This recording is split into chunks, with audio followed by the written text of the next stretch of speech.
Lipun channel bu mityeng tabiriba khwai tarabu channel asigi maikeidagi taramna okjari. Iramdamgi oiba phungawari loinana tonghan furup kanglupki wari masa kayama. Channel asina miyamda lepa leitana khudol tamjari. Loinana channel asibu hena mapung phanabagidamagta adom-adomgi thaujal nijari.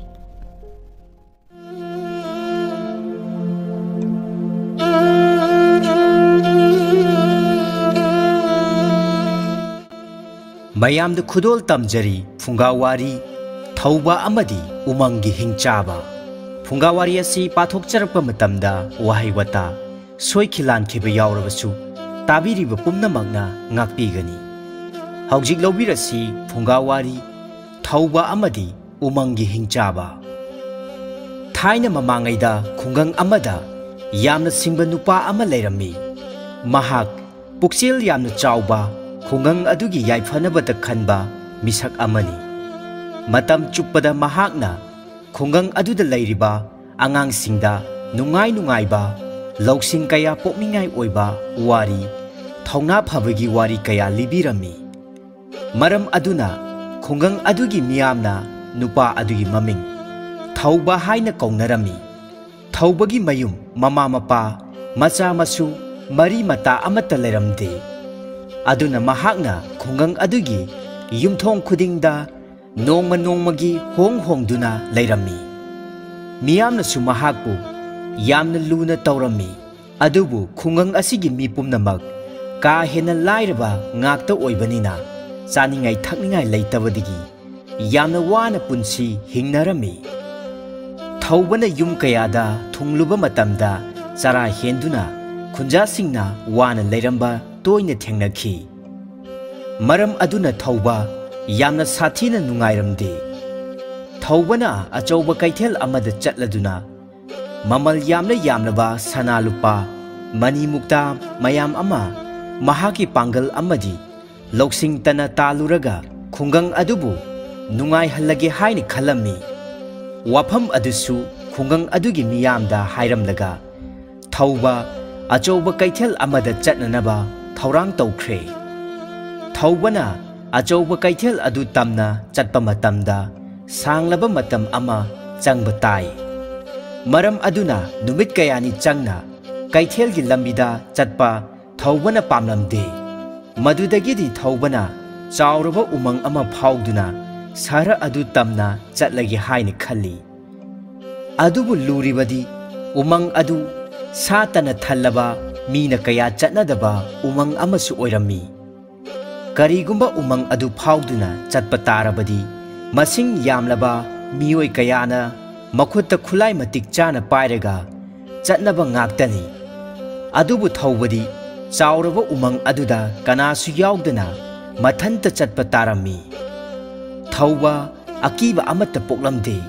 achauba kaithel aduda chatnanabagidamak anganba ayuktagi hauna sukla mamlaba umang aduda changsinba haukhre thauba suklaba umangi lambi aduda masada karigumba khulai amata yaudana potha asum lakpana umang adugi machinda leiba singsang macha amagi singkhongda sanjabung ama leiba thengnarami sanjabung tamna thaubana asum changsilakpa matamda taruba isingna nik launa thanna tunglaba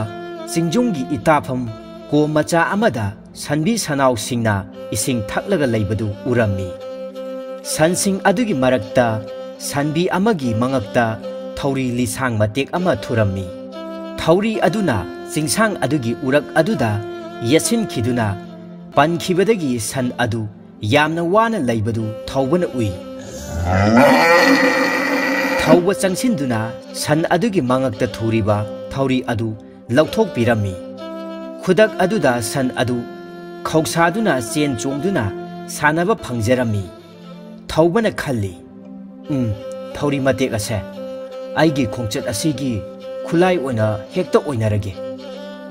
umangda chatpa haibasidi thauri lisang ama hekta puba yamna kanai haina ahal lamansingasu wari nei asumna thauba thauri adu pikna konsillaga puduna lakle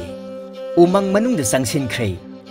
thauba umang manung si phauduna chatpa matamda numit kayani changani achauba kaithel du yoraga kari kari tawduna sel tangani khaladuna asum laklammi umang aduda asum lakpana apikpa turel macha ama thengnari lamsang lakpagi waraba thauba turel aduda kumtharaga mamai mamit tathokuna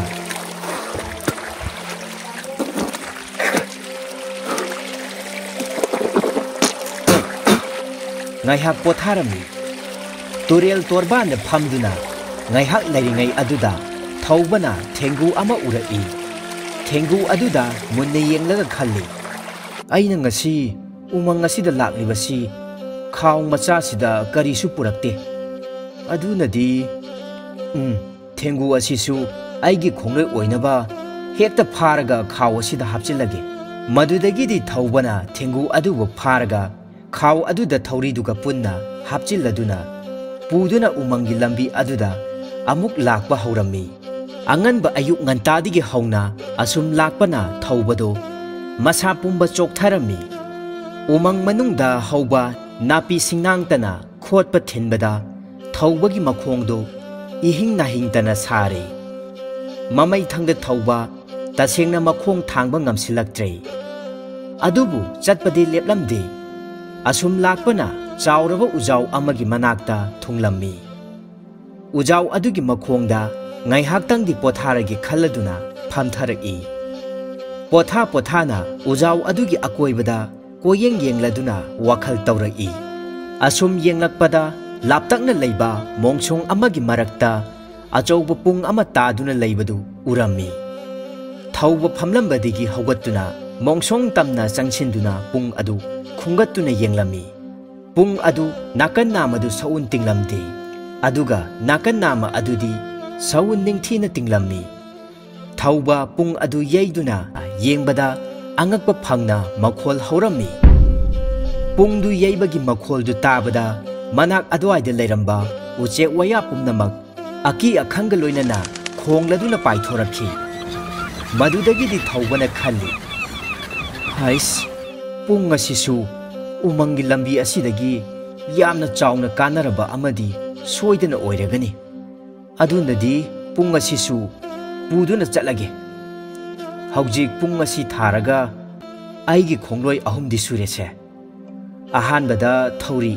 ani subada thengu aduga ahum subadana pungni khulai ahum asi yaurabadi aihak khongchat ase soidana mai pakani asumna khalladuna thauba pung adu mangak samde yansilaga amuk umangi lambi aduda lakpa hawi asum lakpana numit tasin khibana hale umang adu lanthopa nang hogdre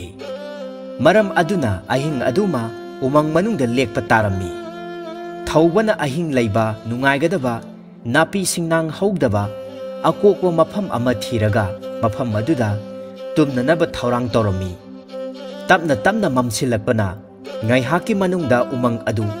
sukna mamlaba akibagi masak oiraba phibam amada laikhre maikai pumnamak sahing chaba sa kai kayagi law khongbagi khonjel kaya singdu taba matamda thaubagi masada akiba poklammi adubu wakhaldadi khak sontharamde lamsang lakpagi waraba thaubado ngaihak tangdi tumtharage khalladuna mamit ushananaba hotnarami phana yamna thengjilaklaba phawbada thauba tumthabadi yadre haugattuna amu phamlaga asum koyeng yenglammi asumna yenglakpada maingal ama ure thaubana maingal adu ubada yamna haraujrami mahakna khalli hais masigi maingal asi umang asibu phawduna lalonwa chatpa kangbusinga mafam maswaida ahing yarikpagi soidan oiramgani adunadi aihaksu mafam masi yaunaba changsilaga ngasigi ahing asimadi makhoy punna laiminarurage asumna khalladuna thauba amamba marak aduda yamna wana maingal uriba maikai adom tamna laklammi asum changsilakpada achauba chingdum amagi manungda leiba thongjau amana yamna chena lonchinba surung amagi manungda maijau ama thaduna leirambadu thengnare angakpaga loinana thaubana thongjau adugi manakta sangsilami aduga hanglai mafam asibu kana kana leibage ai haksu umangi lambi si phauduna lakpada numit tasinkhibana hankhibadagi mafam asida ahing lekchage haiduna lakchabani yaragadi thong asi amukta hangdok piuba ai itomtani thawbana angakpaga loinana surung adugi thongjau adugi manakta sangchinduna namduna yengluba matamdadi thongjau adu manunglomdagi puna lonsinduna leiramle ai chattini thongjide manungdagi puna lonjingraba maleside onthongnabu kanna lonkreda surungi thong adu chena lolamba aduda thawbana khalli surung asigi manungda midi soidana leiramgani se makhoi lamchang lakpagi waduna tumkhiba soidana oiramgani asumna khaladuna thawbana thongjau adugi mathakta leiba maingal lithorak liba ahoba aduda surung manungda kari leibage haibadu yenglage khalami adubu ahoba adu wangman khibadigi lamba phangnamde madudagidi thawbana lambidagi khulakpa pung aduda kakhaladuna surung manungda kari leibage haibadu yenglamme matam aduda angakpa akibagi masak oiraba chauraba hingchaba ama ningaidana tumlibadu urammi hingchaba adu ubada thauba angakpa amadi akiba phaurammi ngaihaktangdi hingchaba adugi akiba phanglaba saktamdu urubada thauba wakhal manglammi adudagidi thauba pung mathaktagi tapna kumtharaklaga hingchabana tumliba surung adugi thongjauda ngaraga kari tauksige haiduna pambai thiba haurai adubu pambai di leiramde wakhal khanpham khangdana ungduna phana kuina leirammi wakhal khanna khanna hingchabagi saktam adu mamitta uduna ta leire angakpagi maongni hingchabagi saktamdo mamaina phaura muk paki mayana singjang muk chawi khujilna lam muk sangi mangakta mi makok paring si mamitna chapu muk lawi manana yangkok muk pai mapambom amamamna daram muk chawi hek yengba matamda hingchabagi masadu khongnanggi ujaw mukka chawramgadaba mali hingchabagi saktamdu ningsingladuna ngaihak ngaururaba matungda surunggi manungdagi hingchabana nakhokpagi makholu taraklammi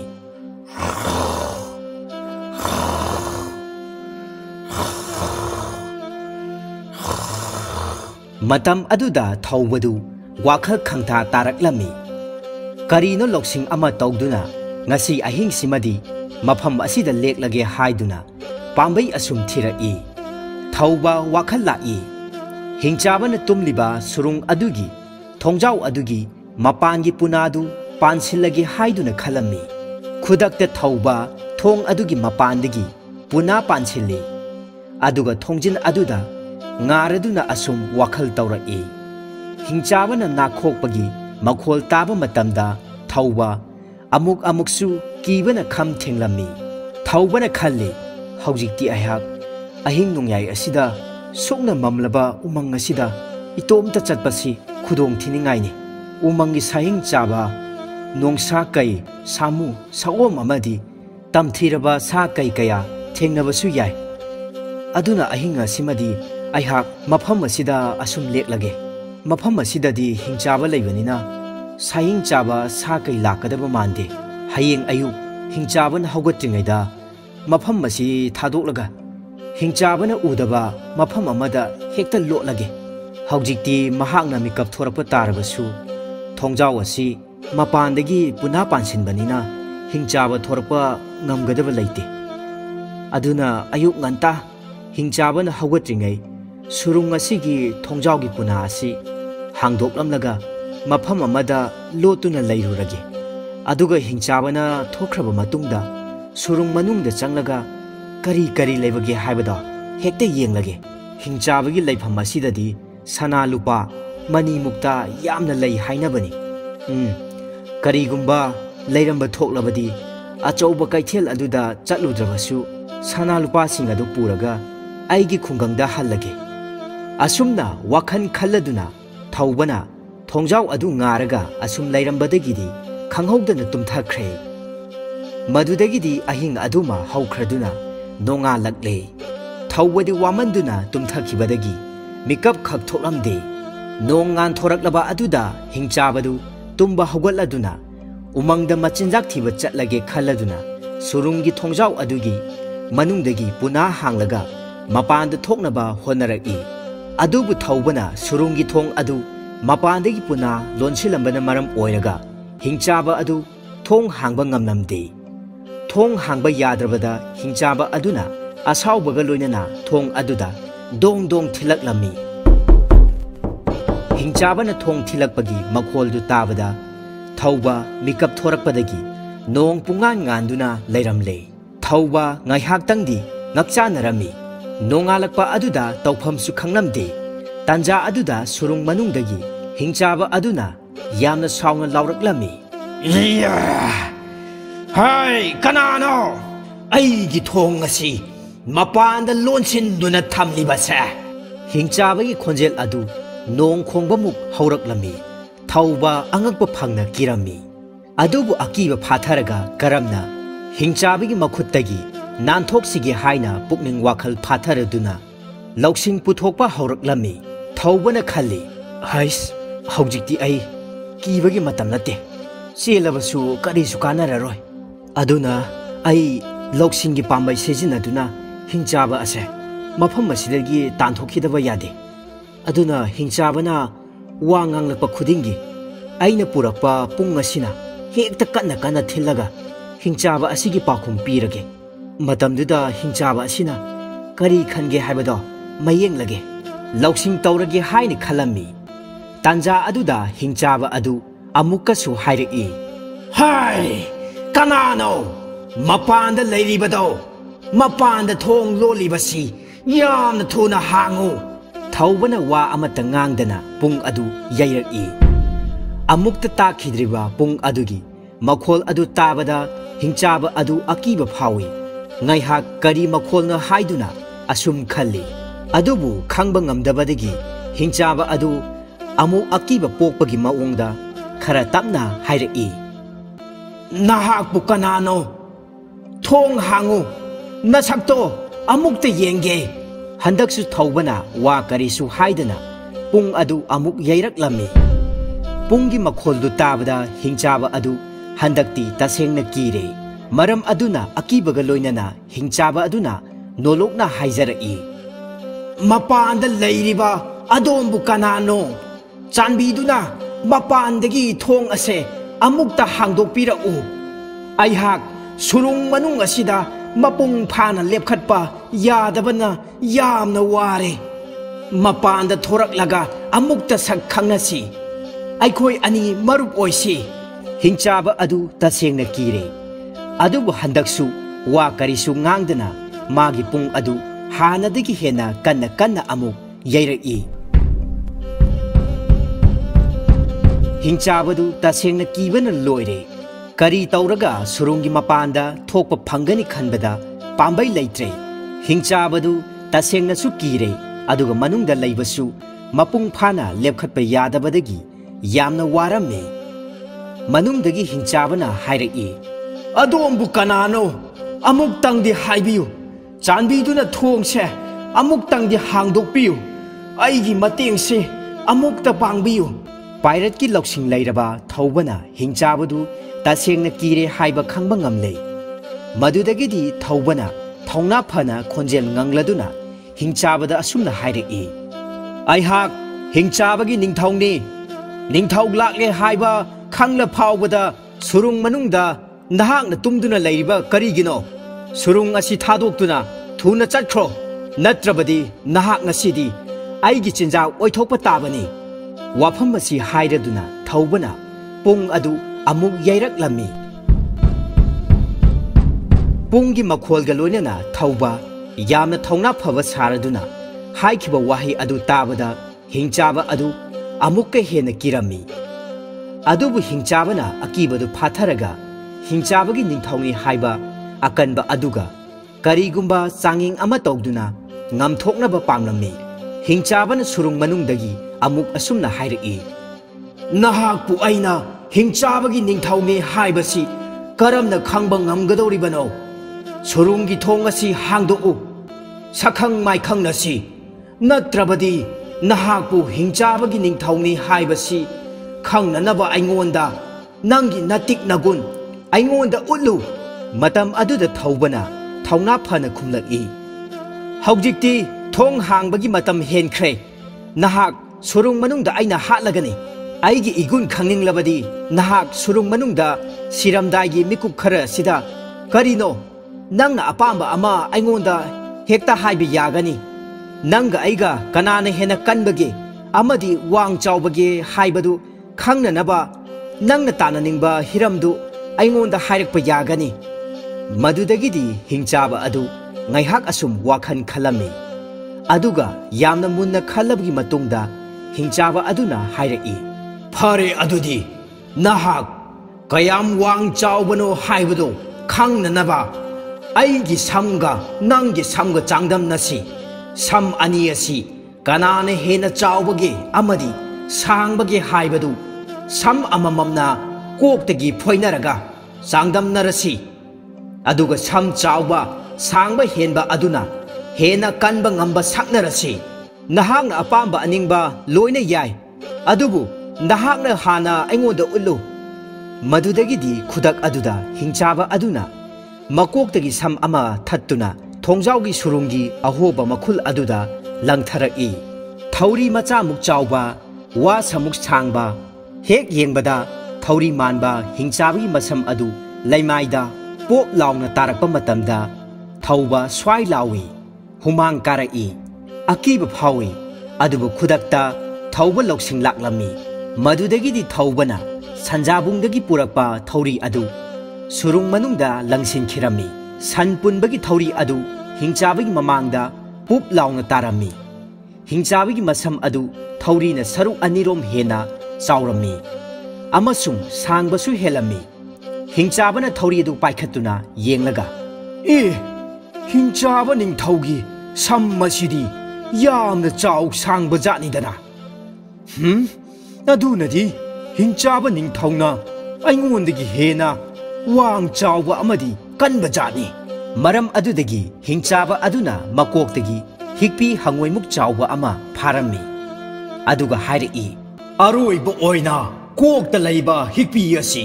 ꯆꯥꯎꯕ ꯇꯥꯟꯅꯔꯁꯤ꯫ ꯑꯩꯈꯣꯏ ꯑꯅꯤꯒꯤ ꯃꯔꯛꯇ ꯍꯤꯛꯄꯤ ꯆꯥꯎꯕ ꯍꯦꯟꯕꯅ ꯑꯀꯟꯕ ꯁꯛꯅꯔꯁꯤ꯫ ꯌꯥꯏ ꯌꯥꯏ꯫ ꯃꯗꯨꯗꯒꯤ ꯍꯤꯡꯆꯥꯕꯅ ꯃꯀꯣꯛꯇꯒꯤ ꯐꯥꯕ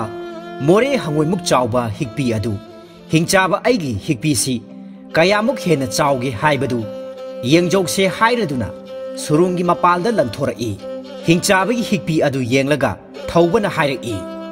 ꯅꯪꯒꯤ ꯍꯤꯛꯄꯤ ꯑꯁꯤꯗꯤ ꯆꯥꯕꯨ ꯆꯥꯊꯣꯛꯄꯤꯒꯦ꯫ ꯍꯥꯎꯏ꯫ ꯑꯁꯨꯝꯅ ꯍꯤꯛꯄꯤ ꯑꯗꯨ ꯆꯥꯕ ꯁꯥꯏ꯫ ꯑꯗꯨꯒꯅꯦ, ꯑꯩꯒꯤ ꯍꯤꯛꯄꯤ ꯑꯁꯤꯗꯤ ꯅꯪꯅ ꯐꯥꯎꯕ ꯍꯥꯠꯄ ꯉꯝꯂꯣꯏ꯫ ꯁꯦ ꯌꯦꯡꯖꯧꯁꯦ꯫ ꯑꯁꯤ ꯍꯥꯏꯗꯨꯅ ꯉꯁꯥꯏ ꯂꯝꯕꯤꯗꯒꯤ ꯐꯥꯔꯛꯄ ꯊꯦꯡꯒꯨ ꯑꯗꯨꯕꯨ ꯍꯤꯡꯆꯥꯕꯒꯤ ꯃꯅꯥꯛꯇ ꯁꯠ ꯂꯪꯁꯤꯜꯂꯝꯃꯤ꯫ ꯊꯦꯡꯒꯨ ꯑꯗꯨ ꯎꯕꯗ ꯍꯤꯡꯆꯥꯕ ꯑꯗꯨ ꯀꯤꯕꯅ ꯂꯣꯏꯔꯦ꯫ ꯊꯦꯡꯒꯨ ꯑꯗꯨ ꯈꯨꯡꯒꯠꯇꯨꯅ ꯃꯦꯠꯈꯥꯏꯅꯕ ꯍꯣꯠꯅꯔꯝꯃꯤ꯫ ꯑꯗꯨꯕꯨ ꯅꯨꯡꯃꯨꯛ ꯀꯟꯕ ꯊꯦꯡꯒꯨ ꯑꯗꯨ ꯍꯥꯠꯄ ꯀꯔꯤꯁꯨ ꯉꯝꯂꯝꯗꯦ꯫ ꯃꯗꯨꯗꯒꯤꯗꯤ ꯍꯤꯡꯆꯥꯕ ꯑꯗꯨꯅ ꯌꯥꯝꯅ ꯀꯤꯅ ꯍꯥꯏꯔꯛꯂꯝꯃꯤ, ꯍꯦ ꯍꯤꯡꯆꯥꯕꯒꯤ ꯅꯤꯡꯊꯧ,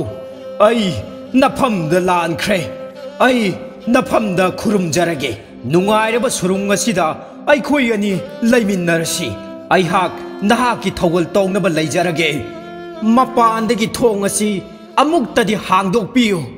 ꯊꯧꯕꯅ ꯄꯨꯡ ꯑꯗꯨ ꯑꯃꯨꯛ ꯇꯨꯡ ꯇꯨꯡ ꯂꯥꯎꯅ ꯊꯤꯜꯂꯗꯨꯅ ꯑꯁꯨꯝꯅ ꯂꯥꯎꯔꯛꯏ, ꯌꯥꯔꯣꯏ ꯍꯤꯡꯆꯥꯕ, ꯍꯧꯖꯤꯛꯃꯛ ꯁꯨꯔꯨꯡ ꯑꯁꯤ ꯊꯥꯗꯣꯛꯇꯨꯅ ꯆꯠꯈꯤꯒꯗꯕꯅꯤ, ꯅꯠꯇ꯭ꯔꯕꯗꯤ ꯅꯍꯥꯛꯄꯨ ꯑꯩꯒꯤ ꯏꯆꯤꯟꯖꯥꯛ ꯑꯣꯏꯊꯣꯛꯂꯒꯅꯤ꯫ ꯃꯗꯨꯗꯒꯤꯗꯤ ꯍꯤꯡꯆꯥꯕ ꯑꯗꯨ ꯀꯤꯅ ꯍꯥꯏꯔꯛꯏ, ꯍꯦ ꯍꯤꯡꯆꯥꯕꯒꯤ ꯅꯤꯡꯊꯧ, ꯑꯩꯒꯤ ꯊꯋꯥꯏꯇꯗꯤ ꯀꯟꯕꯤꯌꯨ꯫ ꯑꯩ ꯆꯠꯆꯈ꯭ꯔꯒꯦ꯫ ꯊꯣꯡ ꯑꯁꯦ ꯑꯃꯨꯛꯇꯗꯤ ꯍꯥꯡꯗꯣꯛꯄꯤꯌꯨ꯫ ꯍꯤꯡꯆꯥꯕꯒꯤ ꯋꯥꯗꯨ ꯇꯥꯔꯒ ꯊꯧꯕꯅ ꯑꯁꯨꯝꯅ ꯈꯨꯝꯂꯛꯏ, ꯐꯔꯦ, ꯑꯩ ꯊꯣꯡ ꯑꯁꯦ ꯍꯥꯡꯗꯣꯛꯄꯤꯔꯒꯦ꯫ ꯑꯗꯨꯒ ꯅꯍꯥꯛ ꯅꯊ꯭ꯋꯥꯏꯗꯨ ꯍꯤꯡꯅꯤꯡꯂꯕꯗꯤ ꯅꯃꯤꯠ ꯑꯅꯤꯃꯛ ꯆꯦꯠꯅ ꯎꯏꯁꯤꯟꯒꯗꯕꯅꯤ꯫ ꯑꯗꯨꯒ ꯑꯩꯉꯣꯟꯗ ꯍꯟꯅ ꯌꯦꯡꯂꯝꯗꯅ ꯃꯐꯝ ꯑꯁꯤ ꯊꯥꯗꯣꯛꯇꯨꯅ ꯆꯦꯟꯈꯤꯒꯗꯕꯅꯤ꯫ ꯑꯩ ꯊꯣꯡ ꯑꯁꯦ ꯍꯥꯡꯕꯤꯔꯒꯦꯀꯣ, ꯅꯃꯤꯠꯇꯣ ꯆꯦꯠꯅ ꯎꯏꯁꯜꯂꯣ꯫ aduga kanna chenkhro aina hairibasi indrabadi naha khudakta aigi chinja oigadoribani asumna hingchabadu mamit chena uisilaga surungi thongjau adu thaubana hangdoklaga thauba thong marumda lotuna leire tanja aduda hingchaba adu mamit chejet uisilaga surung manungdagi yamna kina thokhiduna umangi lambi aduda chenkhre khongnang pambi muk wangna chawraba hingchaba aduna surung manungdagi chenthorapa matamda laimai adu niklammi hingchaban mafam adudagi satkraba matungda thauba akiba amatta yaudana surung manungda changlaki asumna changsinduna yengluba matamdadi hingchabana mi kaya phaduna chathokiba saru sayang kaya surung manungda taaduna leiramba thengnarami aduga kachin amadana hingchabana pharakpa mi singduna sirak charakpa mani mukta paiduna leiramba thengnarami adudagidi thaubana sana lupa sing adu khaw amada hapchilaga yamna thuna yangna umangi lambi aduda magi khungang adu tamna amuk halakle thaubana numidang wairamda magi khungang aduda yauraduna wari pumba magi khungangi miyamda lirammi